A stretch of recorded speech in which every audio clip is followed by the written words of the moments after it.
Inspiration for Teachers podcast, bringing you dynamic and inspirational educator interviews. Our fascinating guests share their professional challenges and creative resolutions for success. Discover their workable strategies, ideas, and resources to reach your educational goals. And now your host, Kelly Long. Welcome to another episode of Inspiration for Teachers. I'm your host, Kelly Long, and I'm really grateful that you've joined me on another episode here today.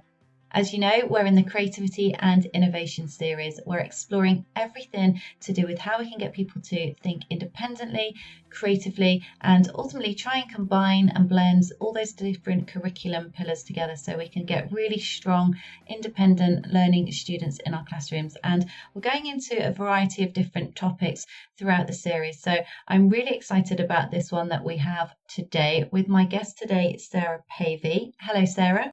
Hello, Kelly. Thank you for inviting me. Oh, I'm really thrilled that you're here with me today because I really want to get into this because we're looking at a kind of creative whole school approach to librarian work and what we can do to get our students to think creatively and imaginatively, and also what schools can do to really support that process. So I'm really thrilled that you're here with me today. And before we kind of dive into all of that, just want to give our listeners an introduction to you so that they can get familiar with what it is you've done in education and where you are now. So could you just take a few moments to introduce yourself and say hello? Okay, well, I've got a very curious background for a school librarian. It's probably different to a lot of people. I started life having done a biochemistry degree, and following a slight accident in the lab, was advised by my professor not to pursue a career in practical biochemistry. I hope everyone was all right. Yeah, there was that Manchester Fire Brigade was involved, but other than that, we were okay. So I found out about a career in information science and started work for a pharmaceutical industry, Wellcome Laboratories, as an information scientist. And this was on the cusp when computing, and particularly online searching, was in its infancy. And we were working with computers that didn't even have a VDU display screen. Oh, wow. And after that I got a bit bored after 2 years and went to work for a pharmaceutical agency dealing with qualitative market research, and that's when I really got into the sort of psychology and teaching aspects of how a role could be. And after my daughter was born, I had to get something more sensible. Worked for a finance company, a firm of actuaries, as a librarian, and really, really got bored writing pensions news. And one day I was looking through the local paper and I saw an advertisement for a local school that wanted a librarian. And I thought, well, I'll give that a go. Took a massive pay cut, went and worked in the school and just never looked back, really. And worked in state school, independent school, and then was very lucky to work in an international based school that was based in the UK, and to develop my work as a consultant and trainer. And 3 years ago, I gave up the day job and I've been working freelance ever since. Wow, so it's been very varied, but I'm really pleased that you found your niche because I know that you're very passionate about information literacy and critical thinking and independent thinking. So I'm really pleased that you're on the show here today because we're trying to get into all of this creativity and getting students to really delve into that and harness and tap into it and really develop the skills required to think freely for themselves and build on concepts and, you know, really feel quite passionate about doing that type of thing. So from a kind of school librarian point of view, you know, we know that a library is a wealth of resources and, you know, a real source for creativity, you know, from an innovative point of view. How can we kind of use that resource, or you know, how can we develop it further to really integrate it into, you know, being creative, being an independent thinker? I mean, because I think when some students think about going to the library, they can get quite switched off about it. They don't really view it as a creative resource to go and visit.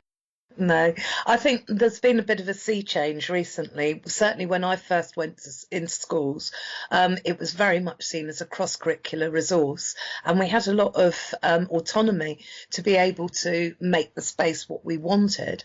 I think in recent years, what's happened is obviously as budgets have come in, the library's been seen very much as an adjunct to the English department, and has almost gone back into the realm of just being about books. And I think this is really sad, because actually the library provides the most amazing space for creativity and for children to experiment. So students can have a go at things, try things out, and it doesn't really matter if it doesn't work first time, they can give it another go. I think it also opens people's minds to possibilities that are out there and allows them to explore new avenues that perhaps they can't do through the curriculum. I think recently one of the big developments, and I've certainly been I've been also helping some public libraries in Pakistan through the British Council to develop their libraries along some of the lines of school libraries as well, which is to delve into things like maker spaces, because libraries have got the space to have a creativity corner where you can embrace all kinds of new technology and low technology products as well, and to really engage them with the creativity and imagination that a lot of people feel is so lacking in today's curriculum. And what I'd like to get from you, Sarah, is, people tend to have a specific view or not fully understand what, we're talking about when we're thinking about creativity and innovation. Like, lots of people think it's specifically the arts and what you touched on there about, making things, or is it really about thinking about processes and thinking about ideas and how we construct them and how we, move them forward and come up with new ideas. So, in your opinion, what do you think it is, and how do we tap into it? You've touched on some of those ideas, but, really, what is it that we're looking at here? Well, I think it's giving people alternatives. We live in an information-rich world. We can get information at the touch of a button, but it's really now moved on from just getting that information to what we do with it once we find it. And this is where I think a librarian can really make a big impact, because unlike teachers who maybe have a very heavy schedule with lots of lessons to plan, the librarian's freer and can actually look at different ways to solving a problem. And one of the examples I can give you is that I used to go into the classroom a lot when I was working in a school and team teach with the teacher. And when it came to things like awarding marks, I would actually do part of the marking process, looking at things, for example, like how they made a presentation. So at the end of a research project, I'd be looking at how they did the research, how they did the presentation. And to get the creativity and imagination side of it, I would say, okay, well, you can present, but if you can present using something other than PowerPoint, I will give you extra marks. And this enabled the students to go out there, and I gave them suggestions about what they might try, but it was up to them to go out there and to experiment. And I think everybody in the classes learnt an awful lot about the possibilities that were out there as a result. Now, you said that you've done a lot of work with the creative space within the library itself. So, you said about it can be a space for problem solving. It can be a space for looking at how to open up a student's mind to thinking about something specifically, experimenting. If we were to look at that space, usually libraries at school that, they're quite big. So if we were to look at that space and try to think, how do we make it really a truly creative space? In your perfect vision of it, Sarah, what would it look like? Well, I think the first thing about a school library is the space should be flexible. And the other thing I feel passionately about is it's a library for the school community. So we have to involve everybody in the school community in developing the space into what is needed. And this could range from, there's a wonderful library space in North London, which is called an unlibrary. And it's just a room and everybody posts different messages using sticky notes on the walls and have discussions about things. So you would write a statement on the wall and everybody anybody could just post their feelings and their thoughts about that statement, and the statement can change over time, over a week, over a month, or whatever. You could have a huge, great big display with a giant world map on it for people to post up bits of news that they've heard. And so it becomes collaborative. And then you can have it so that maybe if you're doing things like people have read a class reader and they've been asked to write a book review, for example, instead of having just written paper, you can make scenes from the book out of various materials and place them inside photocopier paper boxes and have them on display around the library for people to comment on. You could make using apps such as Erasmus, you could make a virtual tour around a particular event or special day that you were trying to promote. So that there's lots of exciting things that can be done in collaboration with class teachers as well. Now, I like what you said about how you went out into the classroom and you were giving marks for encouraging students to think of a more creative way in presenting their content that they were doing in that lesson. And I was just thinking to myself, do you know what? I can't remember the last time I took my class to the library to do some specific work there. So I'm just thinking, you've obviously reached out into the curriculum. So this is going to be a bit of a two-pronged question. So how can, from a creative and innovation point of view and trying to stimulate it in the classroom, how can the library and librarians reach out through curriculum pathways to do that? And then what would you say would be your tips for teachers to use that space more? What could they do to, build their lessons into the library and to tap into a creative space?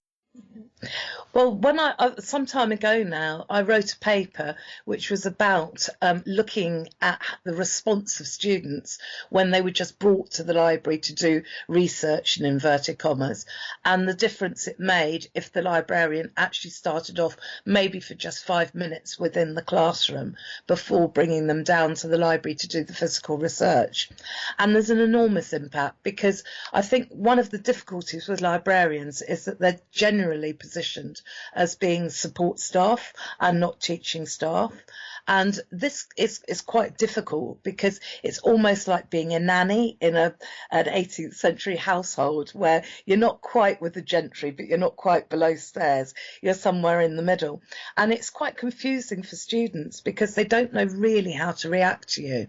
So actually, by being present in the classroom, you actually allow the teacher as well to have somebody else there who knows maybe what resources could be used for a particular project and to be able to guide the students about that, whereas the teacher can provide the subject knowledge in greater depth and actually hone it into what's needed by the curriculum. So the two working together collaboratively and truly collaboratively can have an enormous impact on the learning that the student does.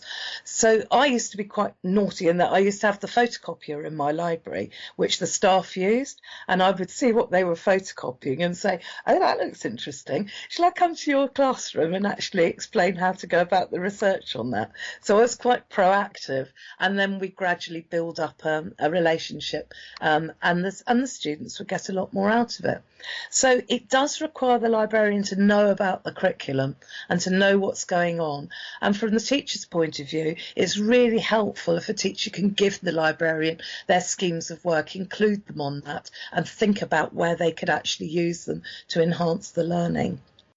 And you've touched on it slightly already, Sarah, but when we're thinking about being creative and innovative, and you could argue that at primary school we allow children that kind of flexibility to go and explore an idea or be quite creative and then see where that takes them. And then you could say that it narrows down a bit from an arty creative point of view more to an information-based research creative point of view as they move into secondary school.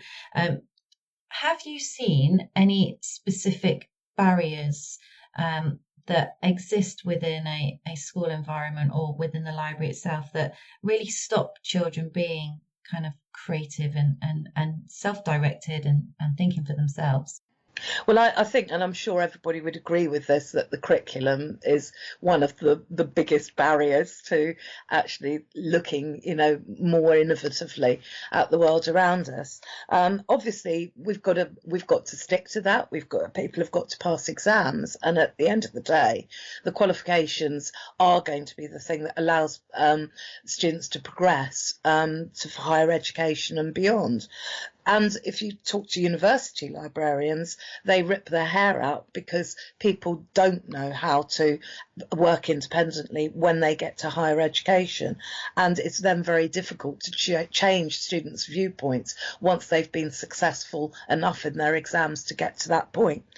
Personally, I think the issues start at primary school, because a lot of the reward that's given when somebody actually does a piece of work, independent work, a lot of it's given for presentation, and a lot of it's, you've got some nice pictures on that, or that looks nice. And it's not so much marked in terms of the information content. And I think that's something that, we really have to embrace when it comes to independent learning. It's very important that students see it's about content as well as presentation. And I think that's one of the barriers that we struggle with, is that it's about ticking boxes, it's about getting marks, but the curriculum doesn't really address the actual innovation and give marks for the innovation and the creativity and the underlying principles of information literacy. And have you got any tools, Sarah? Because, as you're talking there, I'm thinking, how can we encourage more independent thinking and more self-directed pursuit of knowledge? And, I was just thinking, something as simple as a kind of journal of the things that you're interested in that you can collect and store stuff in. And I'm not just talking about online, I'm talking like a physical thing where you can cut things out and you can paste things in, and then later, go back to for inspiration and connecting ideas together and thinking about, how could I use this in a piece of work? But, I was just thinking, you must have access to a wide range of creative tools or ways in which you can tap into thinking about an idea or exploring an idea. So what would you say would be, your kind of top set of tools to go to help students or even to help teachers with that process? Well, I think, that the teacher's best tool, I have to say, is if you've got a good librarian, they will know all of these things and be able to show you how to use them, because librarians can go away. Their business is information literacy, and they'll know about these. One of the things that I actually invented, one of the things I noticed was that students arrived in the sixth form particularly never having made a piece of extended writing. And I kind of thought, how can we get them to understand the resilience that's needed to actually write an essay, and how can we get them to understand that it's a bit trial and error and that it's not linear, you don't start at the top these days and finish at the end. How can we make it more exciting? And I came up with the idea of a jigsaw puzzle, and I actually used these with small groups of about 6 students to each jigsaw, and we learn about how to actually create an essay together, how to try and see what fits together and what doesn't through colour, through words, through different design on it, basically. And the idea is that at the end of it, I usually call time on the jigsaw before anyone's completed it, to give them that idea that sometimes you have to let go of a piece of work and hand it in before it's actually complete, but you've probably done enough to get a reasonable mark on it. So that's one sort of idea of creativity. The other thing I think is just being able to work with teachers to brainstorm. Another idea I had was that rather than the traditional thing where the librarian will say, oh, and these are the books on history and these are the books on World War I or whatever, and this is a poster and so on. What I used to do was I'd take a box of resources to the classroom first of all, give them to the students, and then get each of the students in small groups to explain how they might use that resource in a piece of work they were doing. So it seems to me that the library is such a fantastic place to go to, but you could argue that it's quite an underused resource. It's not utilised effectively, and we could, this is the wrong word, but squeeze more out of it from a creative and innovative point of view. So, if a school's looking at trying to teach students the skills to be more creative, think independently, be self-directed in their learning, from a whole school approach, what would you say are the steps that they need to go through in order to really embed that, make it really strong that, we care about independent thinking, we want really creative students? How does a school even go about doing that and doing it well? Well, I think the first thing is to make sure there's an element of it within all the lessons. And then the library can be a room, but it's also a library without walls. These days we've got the internet, we've got technology, we've got other spaces around the school, and it's the librarian's duty really is to go out there and to actually expand the library into other areas of the school and to make it visible, whether that's electronically or whether that's in a physical environment. You can have things like thunks, whereby Ian Gilbert, who devised these thunks to get people thinking about things during the day. I think there's also expansion for using more technology within the schools. I mean, I'm a passionate advocate of having smartphones and smart technology within lessons. I think that if it's abused, then that's to do with the teaching and the discipline. It's not to do with the technology. However, I think what schools have got to be wary of is not just using the technology as a substitute for what you could do using the traditional process. I think it's really important that the technology actually embeds the creativity within it and allows the student to be creative and innovative. Because there's an acronym which is SAMR, SAMR, and that is one of the techniques you can use to show whether technology is actually progressing along that higher learning path and not just being used for the sake of it because it's an interesting gadget. I'm going to delve into that with you in a bit more detail in just a second, Sarah, but just before we go there, I want to take a moment to thank our sponsors of the show.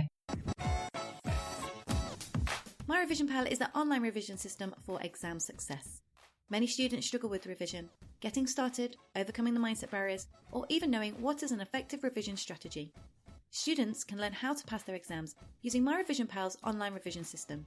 This 6-guided learning module program teaches students how to pass their exams using the 2 scientifically proven and most effective revision techniques. By the end of the program, students will feel more confident, be more focused, and will have the revision skills and systems in place to pass their exams. Right now, students can enrol for free and experience the first learning module. Head over to myrevisionpal.com, that's myrevisionpal.com, and sign up to experience your free trial. Right, Sarah, just before that advert, I just wanted to kind of think around what you just said. So you just said about using the technology and using the technology to help the students think. Now, I think the technology is fantastic and it's a great resource and it's very good for researching things, but it's very easy to go to Google and literally ask Google absolutely anything and you're pretty much going to get an answer. So how can we use the technology to really encourage students to think, not just go and find an answer, but to think really deeply about the content that they're looking at? Well, one of the things I do is I actually do an exercise with them whereby I show them a short video and then take it away and ask them to actually write down what they could remember about it, to write a sentence about it. And the thing is that most of them fail to write any notes whatsoever when they're watching the video. And the same if you show them a picture or a piece of writing. They don't really understand how you should actually record as you're going along and begin to start the process of evaluation. I also show them things like give them an object and then ask everybody to ask a question about that object. So you might have, say, a brooch of some kind, and they might say, well, who's it made by? How old is it? What's it made of? Something like that. And we write those questions up, and then we say, who would want to know the answer to those questions? And they start thinking about that. So it might be an auctioneer, it might be a purchaser, it might be an investor, and so on, depending on what the question is. And by doing that, I can then transfer that to a piece of writing. And we repeat the exercise by looking at the writing and saying, what questions would you ask about it? Who would want to know the answer? And by that, you can tell how biased that's likely to be. And I think it's little techniques like this, getting them really to think about what they're reading. There was a very interesting, getting over the importance of this, there was a very interesting thing that happened around the Leveson report about the tapping, the phone call tapping. And it was quite interesting because when they wrote the Leveson report, they had to write about the founders of the independent newspaper. And when the Leveson report was published, some students in America had actually substituted the name of one of the founders of the independent newspaper with their friend's name.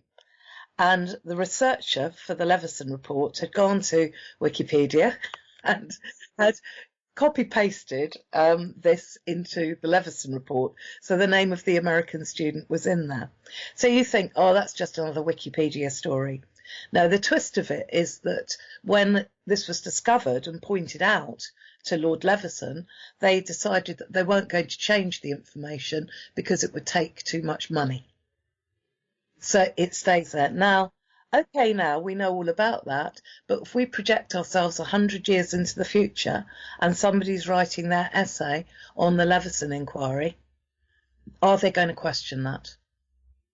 And so the fake news that's all in the news at the moment gets perpetuated. And I think this is the issue. It's not about the fact that the fake news is being produced now. It's the fake news and the legacy it leaves. And there's a phrase about standing on the shoulders of giants, that when we do research, we stand on the shoulders of giants.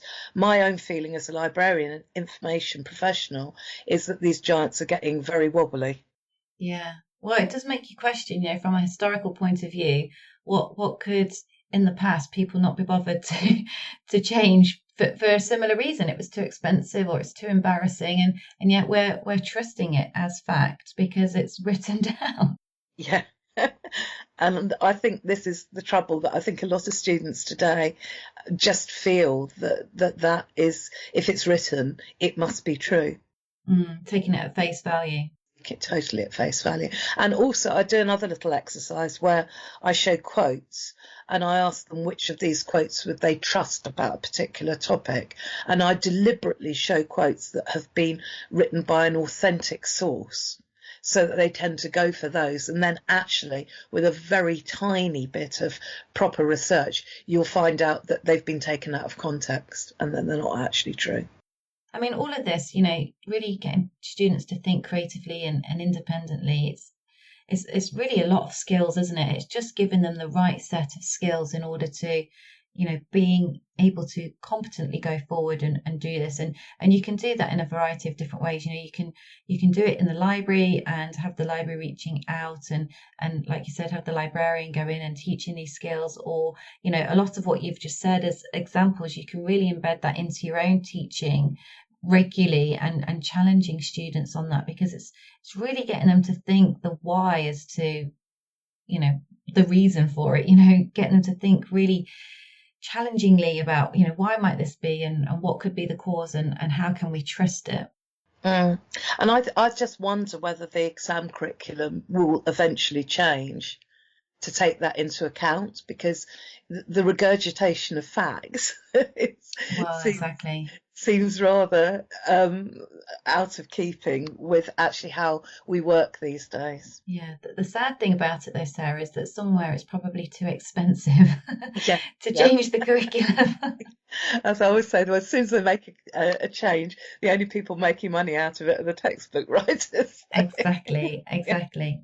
So it's been really fantastic having you on the show today, Sarah, and I love what we've dived into there, and I think we could just do a whole series just on the librarian and their creative knowledge for the entire series. But what I'd like to really do right now is just jump into the resources that you have come across that you really trust, and find reliable in terms of helping others get really competent in this field of creativity. So, what would you really recommend as a go-to resource?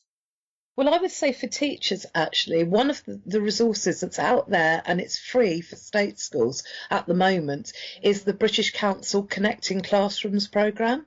And they have 6 strands of different core skills that you can embed into your teaching. And they've actually got online lessons free for teaching these skills. And one of the strands is creativity and innovation. And I'd say it's really worthwhile going onto their site and looking at this. It's free for anybody. But if you want to take it further, for state schools, you can do 2 face-to-face training days with a 10-week action research project embedding this skill into your teaching at any age, from primary right up to further education. And if you complete that, then the British Council will give you £3,000 to visit a partner school in another part of the world who've been working on a similar project. So is that up to the individual teacher to do, or is it like a whole kind of school project? No, it's an individual teacher who does it, and there can be one teacher per strand per school, and then a member of the senior leadership team is also included in the trip if you get to that stage. Wow, that's fabulous. Well, we'll put a link to that in your show notes page at inspirationforteachers.com. And I think you said you had a couple of resources that you thought were good. Yeah, another couple. I mean, for librarians, we've got the second edition of our book, The Innovative School Librarian, is packed with ideas, and that's published by Facet. It is quite expensive because it's on the university's reading list, but it's very much not a how-to book, but something that questions and gets you thinking about some of the issues around information literacy. And the third thing that I was going to mention is a bit of a plug for my jigsaw puzzles, and if anybody's interested in learning more about those or purchasing one, they're available on through my website. And the website is, Sarah? My website is www.sp4, that's the figure 4, il.co.uk. Fantastic. And if you want to reach out to Sarah and have an extended conversation about all the content that we've covered in today's episode, you can reach myself at Inspiration4T on Twitter, and with Sarah at Sarah in the Lib. So, Sarah, thank you so much for joining me on the show today. I've really enjoyed going into this with you, and you've given me a ton of ideas, because I always find that I need to refresh my teaching and keep up to date and really think of new ways to do things, because, we try things and then we tend to just try them again and again and again. So from me to you, thank you so much, because you've really helped me with my thinking process about how I could switch things up and help my students from a creative point of view. And I'm sure you will have helped all of our listeners today. So before we say goodbye, how can our listeners connect with you further? Well, they can certainly connect through my website, through Twitter, through LinkedIn, and through Facebook. Excellent. Thank you so much, Sarah. You've been fantastic. Thank you, Kelly. Thanks for inviting me. Thank you for joining us today on Inspiration for Teachers. For more resources, tips and advice, visit our website, inspirationforteachers.com. If you enjoyed today's episode, we would love to connect with you. Just click like on our Facebook page at facebook.com/inspirationforteachers.